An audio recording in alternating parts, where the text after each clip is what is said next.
नमस्कार बच्चों, मैं पवन कुमार तिवारी कुमरामा इंटर कॉलेज लखनऊ से एक बार फिर आप लोगों के साथ अपने अध्याय 3 कक्षा 10 कौन सा था बच्चों, दो चर वाले रैखिक समीकरण युग्म के भाग 2 को लेकर आप लोगों के साथ अपनी पढ़ाई को आगे बढ़ाने के लिए फिर से हाजिर हूं। बच्चों, उम्मीद है, आशा है आप लोग अपने घर पे कुशल से होंगे और दूसरों को भी प्रेरित कर रहे होंगे घर में रहने के लिए। आइए आज की क्लास शुरू करते हैं और अपने विषय को आगे बढ़ाते हैं।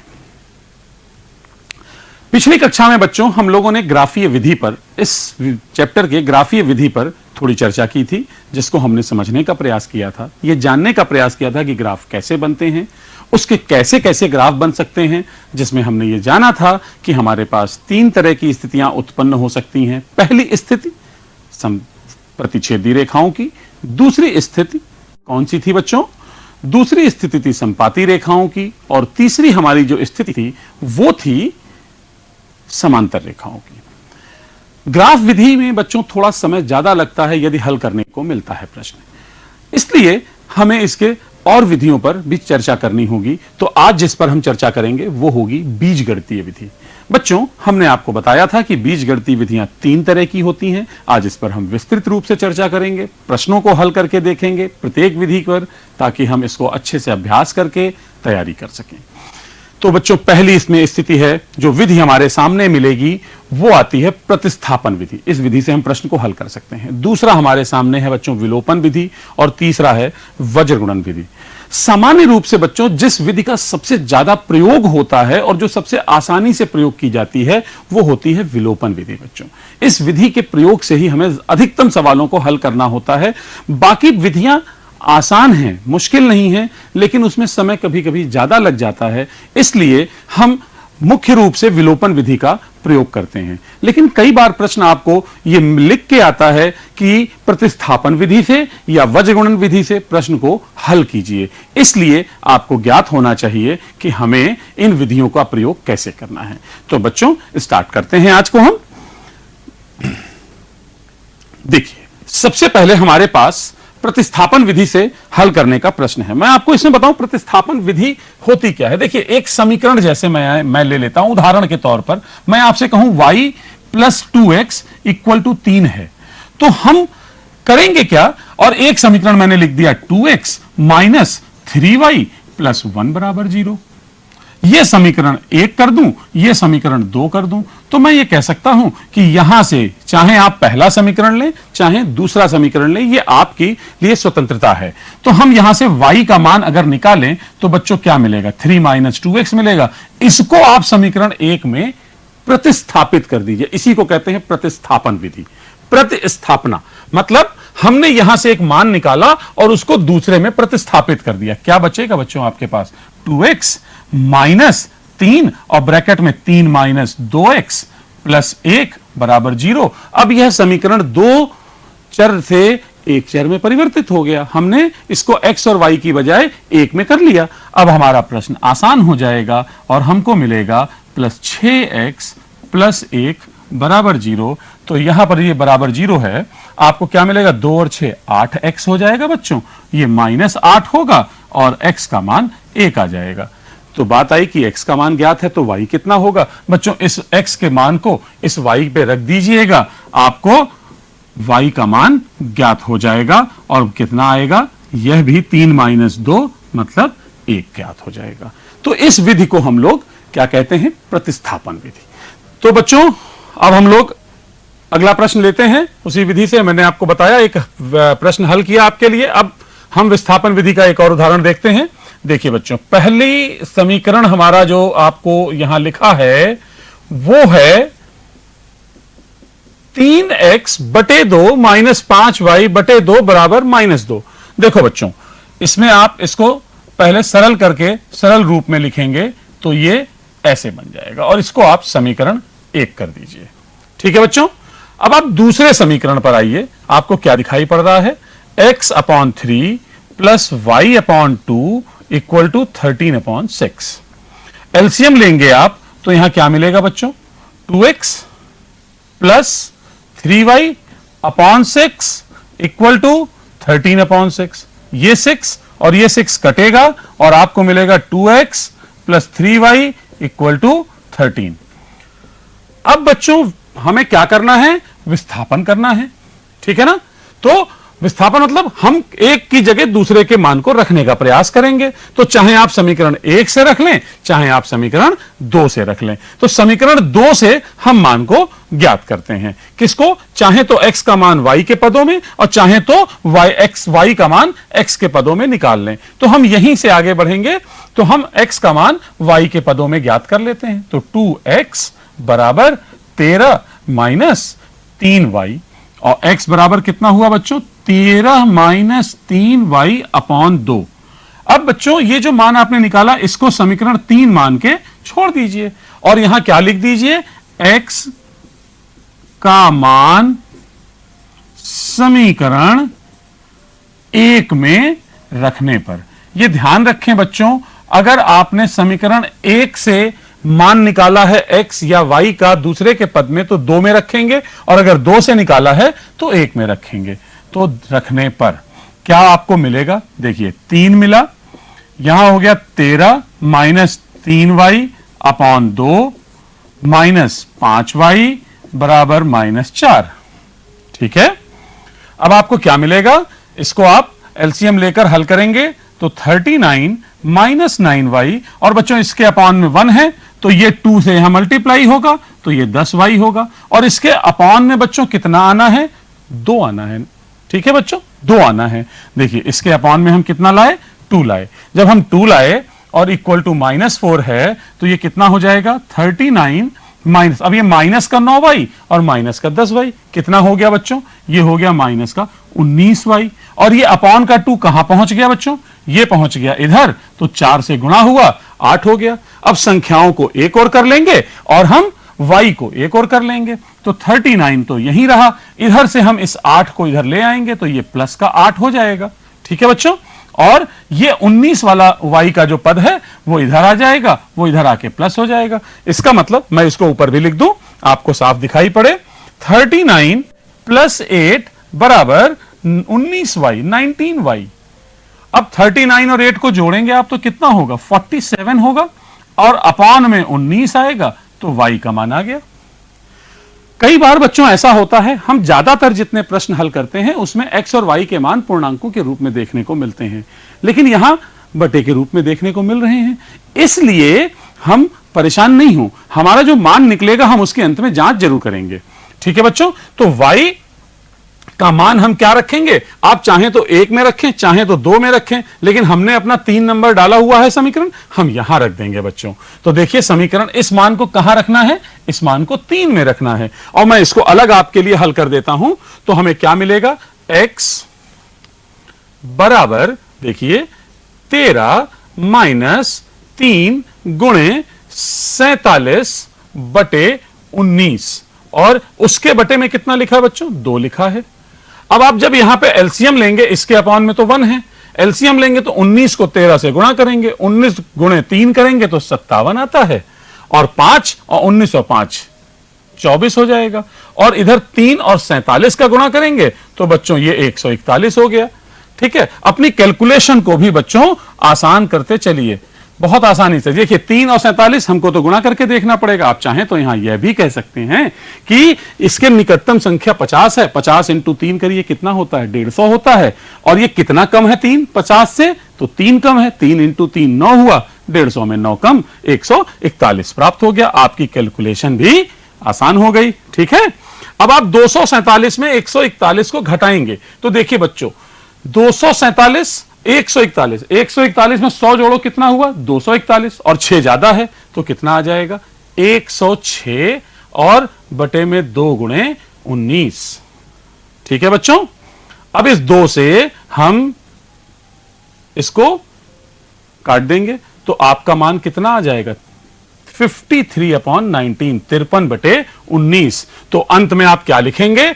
अतः आप लिख दें, अतः उत्तर क्या आएगा बच्चों? x बराबर 53/19 और y बराबर 47/19। यहां पे प्राप्त होने वाला उत्तर बच्चों थोड़ा सा अलग प्रकार का है। लेकिन अब आपको ये अगर ये लगे कि हमने गलत किया है, परीक्षा में कई बार हमें ये आभास होगा कि हमारा उत्तर गलत हो गया, तो आप इन दोनों मानों को इन समीकरणों में रख के जांच सकते हैं। हालांकि प्रश्न बोर्ड परीक्षा में इस तरह के कम आते हैं, परंतु संभावनाएं प्रत्येक प्रकार की होती हैं। तो आइए बच्चों, अब हम अपनी अगली विधि को देखते हैं। देखिए बच्चों, विलोपन विधि क्या कहती है? विलोपन विधि क्या कहती है, मैं इसको पहले आपको समझाता हूं। अगर हमने a1x plus b1y plus c1 बराबर 0 लिया और a2x plus b2y plus c2 बराबर 0 लिया, ठीक है बच्चों, तो आप ये निर्धारित करें कि हम किसको विलोपित करना चाहते हैं। अगर x को हटाना चाहते हैं कि y को हटाना चाहते हैं, जिसको भी आप कैंसिल करना चाहते हैं, विलोपित इलिमिनेट करना चाहते हैं, उसके गुणांक से, उस चर राशि के गुणांक से पहले समीकरण के गुणांक से दूसरे को और दूसरे समीकरण के गुणांक से पहले को गुणा करना है। अब मैं आपको प्रश्न में हल करके दिखाऊंगा। जैसे पहले तो हम प्रश्न को लिखेंगे, x plus 2y upon 2 plus 2y upon 3 equal to -1, और एलसीएम लेंगे तो यह मिलेगा 3x plus 4y equal to -6। ये हमारा समीकरण 1 है। दूसरा समीकरण है बच्चों x minus y upon 3 equal to 3, और इसके अपॉन में 1 है, तो ये आपको मिलेगा 3x minus y equal to 9। अब यहां से बच्चों हम ये निर्धारित करेंगे कि हमें किस चर राशि को इलिमिनेट करना है, विलोपित करना है। जैसे हमने ये कहा कि हम y को क्या करना चाहते हैं, विलोपित करना चाहते हैं। तो बच्चों समीकरण 1 में आप देखें y का गुणांक कितना है, 4, और समीकरण 2 में y का गुणांक कितना है, 1। कितना है, 1। तो आप क्या करेंगे, इसको 1 से गुणा करेंगे और इसको 1 से गुणा करेंगे और इसको 4 से गुणा करेंगे। ये वाले से इधर गुणा करेंगे, इस वाले से इधर गुणा करेंगे। तो देखिए इसको हम क्या लिखेंगे, समीकरण 1 को हम किससे गुणा कर रहे हैं, समीकरण 1 को हम 1 से गुणा करेंगे। समीकरण 2 को हम किससे गुणा करेंगे बच्चों, हम समीकरण 2 को 4 से गुणा करेंगे, और हमें जोड़ना या घटाना है वो अभी हम देखेंगे। तो इसको 4 से गुणा कर दीजिए बच्चों, कितना मिलेगा, 1 से करेंगे तो ये मिलेगा, आप देखिए पहला वाला तो 1 से करना, दूसरा वाला 4 से, तो क्या मिलेगा, पहला समीकरण उसी प्रकार से बना रहेगा, और दूसरे को जब आप गुणा करेंगे 4 से तो ये कितना हो जाएगा, 12 माइनस 4 बराबर 36। अब देखिए y के गुणांक बराबर हैं और चिन्ह को ध्यान दें, यदि चिन्ह आपके विपरीत हैं तो जोड़ दीजिए, और अगर समान हैं तो घटा दीजिए। घटाते समय नीचे वाले समीकरण के चिन्ह बदलना आप जानते हैं, लेकिन यहां ये असमान है तो सीधे जोड़ दिया, ये कट जाएगा, आपको मिलेगा 15x, और इधर मिलेगा, क्योंकि ये माइनस में ये प्लस में, तो ये घटेंगे और आपको मिलेगा 30। तो x का मान कितना हो जाएगा बच्चों, 30 अपॉन 15 मतलब 2। अब आप y का मान, x का मान समीकरण 1 में या 2 में कहीं भी लिख सकते हैं, तो हम कह देते हैं x बराबर 2 समीकरण 1 में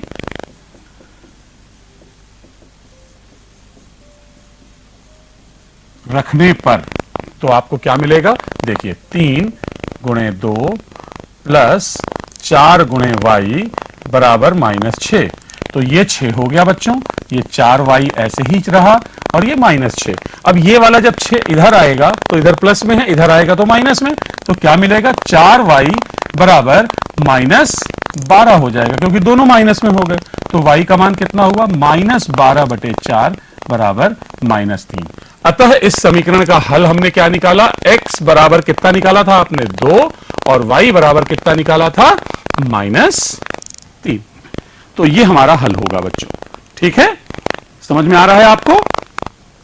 इसके उपरांत बच्चों हमें ये दूसरी विधि थी, इस विधि का प्रयोग सबसे ज्यादा हम लोग प्रश्नों में करेंगे, लेकिन इसके बाद वाली जो विधि है बच्चों वो बहुत महत्वपूर्ण है, और उसको ध्यान जरूर दीजिए, क्योंकि उसमें थोड़ा हमें समझने की आवश्यकता है, हम कैसे प्रश्नों को हल करेंगे। तो पहले विधि को रखने का और समझने का प्रयास, उसके पश्चात हम उस पर प्रश्न आपके साथ हल करेंगे। देखिए मैं आपको बताऊं कि हमारे पास जब समीकरण ऐसे दिया जाता है, a1x plus b1y plus c1 बराबर 0, और दूसरा समीकरण देते हैं a2x plus b2y plus c2 बराबर 0, बच्चों यहां एक बात ध्यान जरूर रखिएगा, यदि बोर्ड परीक्षा में आप वज्रगुणन विधि से प्रश्न को हल करने जा रहे हैं तो कई बार ऐसा होगा कि जो ये अचर पद है वो बराबर के चिन्ह के दूसरी तरफ दिया जाता है।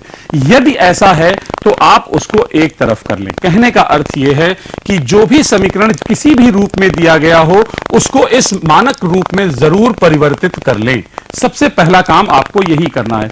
उदाहरण जैसे हमने आपसे कहा कि 2x माइनस 3y बराबर 6 है, तो ये इस रूप से मेल नहीं खा रहा है, इसलिए आप क्या करेंगे, इस अचर पद को इधर ले आएंगे और इसको बराबर 0 बना लेंगे, अर्थात दोनों समीकरण बराबर 0 के रूप में लिख लिए जाते हैं। जब आप ऐसा लिख लेते हैं तो आपको थोड़ी थोड़ी दूरी पर x, y और 1 लिखा जाता है और यहां से हमारा प्रश्न शुरू होता है। सबसे पहले हम यहां पे क्या लिखते हैं, y के गुणांक लिखते हैं। x के थोड़ा सा पीछे हम y के गुणांक लिखते हैं, b1 और b2, पहले समीकरण का फिर दूसरे समीकरण का, और फिर x से थोड़ा आगे मतलब x और y के बीच में हम लोग अचर पद लिख देते हैं, c1 और c2। फिर y से थोड़ा आगे मतलब y और 1 के बीच में हम x के गुणांक को लिख देते हैं, a1 a2, सभी गुणांक आ गए। इसके बाद हमारे पास इस पहले वाले को थोड़ा आगे ले जाकर रिपीट कर देना होता है, b1 b2 y के गुणांक को रिपीट कर दीजिए। जब आप ऐसा करेंगे इसके पश्चात आप इसको यहां गुणा करेंगे और इसको यहां गुणा करेंगे, इनको यहां गुणा करेंगे, उनको यहां, इसी को कहा गया वज्र गुणन, क्रॉस मल्टीप्लिकेशन, ऊपर नीचे गुणा हो रहा है, क्रॉस मल्टीप्लिकेशन। तो देखिए बच्चों अब क्या होगा, इसमें ध्यान रखें, जब हम इस वाले एरो की बात करेंगे तो प्लस और इस एरो से जब हम करेंगे तो माइनस, अर्थात जब हमने लिखा इसको आप तीन हिस्सों में ऐसे बराबर बांट लें, x बराबर, y बराबर और 1 बराबर। जब आप लिखेंगे तो यहां क्या आएगा, b1 c2, सबसे पहले क्या आएगा b1 c2 और फिर आएगा माइनस b2 c1। जब आप इधर से इधर मल्टीप्लाई कर रहे हैं, ये वाला जो मल्टीप्लिकेशन बच्चों होगा ये माइनस में होगा, उसके पहले माइनस, और यदि इनका गुणनफल माइनस में है तो ये अपने आप प्लस हो जाएगा। दूसरा यहां आप लिखेंगे c1 a2 minus c2 a1 और फिर आप आखिरी में लिखेंगे a1 b2 minus a2 b1।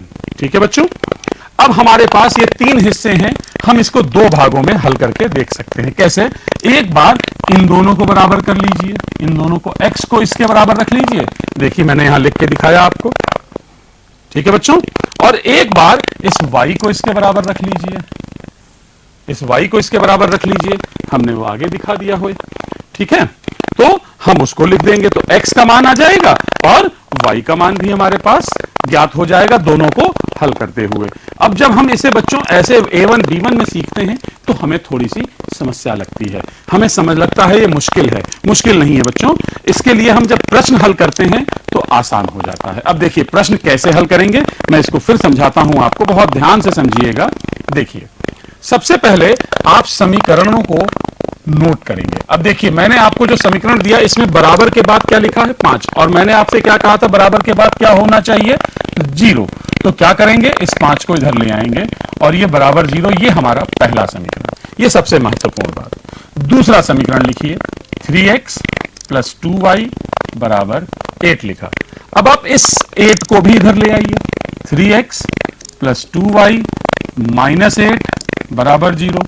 अब ये कौन सा समीकरण हुआ, ये समीकरण 2 हो गया। ठीक है बच्चों, ये समीकरण 2 हो गया। अब आपको करना क्या है, दोनों समीकरणों के x के y के गुणांक लिखने हैं और अचर पदों को लिखना है। निरूपित किससे करते हैं, a1 से, b1 से, c1 से, फिर a2 से, b2 से और c2 से। तो हम लोग एक एक करके पहले इसको नोट कर लें कि ये क्या है। देखिए a1 की जगह पर आप लिखें, इस वाले समीकरण से आपको मिलेगा, ठीक है, a1 x का गुणांक तो 2 हो गया, b1 y का गुणांक 1 हो गया और c1 अचर पद है तो -5 चिन्ह सहित लिखना होता है बच्चों। अब इस दूसरे समीकरण पर आइए, इसमें देखिए ये तो इस वाले का हो गया। अब इसमें देखिए x का गुणांक a2 होगा तो a2 कितना है 3, फिर b2 होगा वो कितना है y का गुणांक 2 और फिर c2 वो कितना है -8। ठीक है बच्चों, अब इसके बाद हमने किस बारे में चर्चा की, हमने आपसे कहा x लिखिए, y लिखिए और 1 लिखिए। x लिखिए, y लिखिए और 1 लिखिए। सबसे पहले हमें क्या लिखना होता है, इस जगह पर क्या लिखना होता है, x से थोड़ा पहले y के गुणांक लिखने हैं। y के गुणांक का मतलब क्या लिखते हैं, b1 और b2। तो b1 की जगह बच्चों कितना आ रहा है, 1 आया, और b2 की जगह कितना आ रहा है, 2 आया। हमने लिख दिया b1 b2। इसके बाद देखिए हम लोग क्या लिखते हैं, c1 c2। तो c1 की जगह कितना है, -5, और c2 की जगह कितना है, -8। उसके बाद हम लोग क्या लिखते हैं बच्चों, a1 a2। a1 की जगह कितना है, 2, और a2 की जगह कितना है, 3। और आखिर में मैंने आपसे क्या बताया था, इस वाले को पुनः एक बार रिपीट करते हैं। तो ये कितना हुआ, 1 और 2। सही है। अब देखिए इसको हम क्या लिख सकते हैं, x अपॉन -8, इसको इधर गुणा करेंगे। अब 1 का -8 से गुणा आप करेंगे तो कितना आएगा, -8 आएगा, -8। अब मैंने आपसे कहा इनको इससे गुणा करना है, लेकिन जब नीचे से ऊपर जब आप गुणा करेंगे तो क्या लिखेंगे, पहले तो एक माइनस लगाएंगे और फिर इसका गुणा करेंगे। तो जब इसका गुणा करेंगे तो 2 का 5 से जब गुणा होगा तो 10 होगा, और एक चिन्ह माइनस का, तो -10 होगा। तो आप ऐसे करेंगे, ये नहीं कि इसका माइनस में तो वो वाला माइनस, ये माइनस सूत्र की वजह से हमने क्या बताया था, इस एरो पर प्लस और इस एरो पर माइनस। तो हमें माइनस लगाना है पहले, फिर एक बराबर का चिन्ह लगाते हैं। यही प्रक्रिया y के बटे में हमको दोहरानी है। तो देखिए 5 से 3 को किया, लेकिन -5 और 3 है तो माइनस का 15 हो गया। और फिर हम नीचे से ऊपर गुणा करेंगे 8 को 2 से, तो पहले माइनस, फिर 8 का 2 से गुणा, लेकिन 8 किस में है, माइनस में, तो माइनस का 16 आ गया। इसके पश्चात आगे बढ़ेंगे तो देखिए 2 को 2 से गुणा करेंगे तो 1 के अपॉन में लिखना है। 2 का 2 से गुणा हुआ, कितना हो गया, 4। और फिर हम 3 का 1 से गुणा करेंगे, लेकिन पहले क्या लगाएंगे, माइनस, तो क्या हो जाएगा, 3। अब आपको क्या मिला, देखिए x upon -8 plus 10, y upon -15 plus 16, और फिर 1 अपॉन 1। ये कितना हो गया, x अपॉन 2 बराबर y अपॉन 1 बराबर 1 अपॉन 1। अब मैंने क्या बताया था कि इसको 2 हिस्सों में आप डिस्कस करेंगे। एक बार आप x वाले हिस्से को इसको इसके बराबर रखेंगे और दूसरी बार इनको इसके बराबर रखेंगे। तो आपको क्या मिलेगा, x अपॉन 2 को 1/1 के बराबर रखेंगे, और फिर आप y अपॉन 1 को भी 1/1 के बराबर रखेंगे। यहां से x का मान कितना आएगा, 2, और यहां से y का मान कितना आएगा, 1। और ये जो मान हमें प्राप्त होंगे बच्चों, यही हमारा उत्तर होगा। लेकिन हर बार हम प्रश्नों को हल करते हुए आते हैं, एक बात बहुत महत्वपूर्ण रहेगी बच्चों कि जो प्रश्न हम हल कर रहे हैं, हमारी इस मेहनत के बाद हमारा उत्तर सही निकला या नहीं निकला, ये हम कैसे ज्ञात करें। तो इन दोनों मानों को समीकरणों में रख के आप जांच लें कि क्या ये मान इस समीकरण को संतुष्ट कर रहे हैं। ये मैंने बताया था कि जहां पर ये दोनों समीकरण संतुष्ट होंगे वही बिंदु रेखाओं पर स्थित होते हैं। तो क्या ये दोनों बिंदु इस पर स्थित हैं, कि दोनों मान इस पर स्थित हैं। तो आप x की जगह यहां रख के देखिए इस वाले में, तो जब आप x की जगह 2 रखेंगे तो ये क्या हो जाएगा, 2 गुणे 2, और y का मान 1 है, y की जगह 1, बीच में प्लस। ये हमने कौन से पक्ष की बात की, बाएं पक्ष की। तो 4 + 1 कितना हुआ, 5, और देखिए दायां पक्ष हमारा RHS के बराबर। इसका मतलब है कि यह मान इस समीकरण को संतुष्ट कर रहा है। इसी प्रकार आप इस मान को भी, इस समीकरण को भी जांच सकते हैं कि क्या यह मान दूसरे वाले समीकरण को भी संतुष्ट कर रहे हैं या नहीं कर रहे हैं। तो इस प्रकार वज्र गुणन विधि का प्रश्न बच्चों बहुत महत्वपूर्ण होता है, और इसे हमें हल करने में देखना होता है, सावधानी बरतनी होती है कि हम कैसे करें। क्योंकि जब हम इसको हल करते समय ये ध्यान रखते हैं तो ये 1 वाला जो पार्ट है, इसके साथ ये देखिए जो मैंने 5 और 8 को आपकी तरफ बदल दिया था, ये 5 और 8 एक तरफ लाना है, इक्वल टू 0 के बराबर रखना है। ये बहुत महत्वपूर्ण होता है बच्चों। और इसमें कई बार ऐसा होता है कि परीक्षा में जब प्रश्न दिया जाता है तो एक समीकरण में ये अचर पद तो बराबर के दूसरी तरफ होगा, लेकिन दूसरे समीकरण में बराबर के बाईं तरफ कर दिया जाता है, और आप उसमें जल्दबाजी में ये गलती करते हैं। इसलिए जल्दबाजी बिल्कुल नहीं करनी है, क्योंकि जल्दबाजी में ही आपसे गलतियां होंगी। ठीक है, दुर्घटना से देर भली होती है। अपनी स्पीड को मेंटेन रखेंगे तो प्रश्न कभी गलत नहीं होंगे, इसलिए अपनी स्पीड को शुरू से अभ्यास करके इस चीजों को सही करें, ताकि बोर्ड परीक्षा के समय पर आप बिल्कुल भी पैनिक ना हो। उस समय आपको सब कुछ अपने पहले जैसा ही लगे कि हम सामान्य रूप से जैसे पढ़ते हैं वैसे ही मुझे प्रश्न मिल रहे हैं, और हम अपने आप को बहुत ही कन्वीनियंट और कंफर्टेबल फील करेंगे। बच्चों, एक बात यहां पे मैं जरूर कहना चाहूंगा, जैसे हमने बच्चों यहां एक बात डिस्कस की थी और आपसे कहा कि x का मान कितना होगा, तो देखिए हमने यहां निकाला था x का मान b1c2 minus b2c1 upon a1 b2 minus a2 b1। ये ध्यान रखिए कि ये वाला मान जो है वो कभी भी जीरो के बराबर नहीं होना चाहिए। a1 b2 minus a2 b1 zero नहीं होना चाहिए। मैं कुछ याद दिलाना चाहूंगा आपको, और यदि ये जीरो नहीं होगा इसका मतलब हम कहना क्या चाह रहे हैं कि a1 b2 minus b2 a1 zero ना हो, तभी तो हल होगा, क्योंकि अपॉन में जीरो आने का मतलब अपरिभाषित। तो इसका मतलब कि a1 b2 is not equal to b2 a1। जरा a1 वाले पद एक तरफ कर लीजिए तो आपको क्या मिलेगा, आपको a2 b1 a2 b1 a2 b1। तो क्या मिलेगा आपको, देखिए इधर ले आइए, तो यहां आपको मिलेगा a1 upon a2 not equal to b1 upon b2। ध्यान दीजिए कौन सा समीकरण था ये, कौन सी प्रतिबंध की बात हमने कर दी, अद्वितीय हल की हमने बात कर दी। तो अद्वितीय हल के लिए क्या आवश्यक हमने बताया था आपको यहां पर कि a1 upon a2 not equal to b1 upon b2, तभी अद्वितीय हल होंगे। तो वो यहां से हम इसको सिद्ध भी करके समझ सकते हैं। और हमने प्रश्न अपना हल करके देखा बच्चों, वज्रगुणन विधि। तो हमने आज 3 विधियों का यहां पे सीखने का प्रयास किया। अब हम लोग जो अगले भाग में बच्चों आपसे मिलेंगे, अगली कक्षा में जब हम लोग मिलेंगे, तो हम लोग अभी तक हमने जितना पढ़ा है इसके संबंध में हम लोग और भी कुछ अलग तरह के प्रश्नों को और इनका एक रिवीजन के तौर पर करते हुए प्रश्नों को हल करेंगे, और हम जानेंगे कि और कितने तरह के प्रश्न बोर्ड परीक्षाओं में आते हैं। तो बच्चों, तब तक के लिए हम फिर आपसे अनुरोध करेंगे, आप लोग अपने घरों में रहेंगे, अपनी पढ़ाई करें।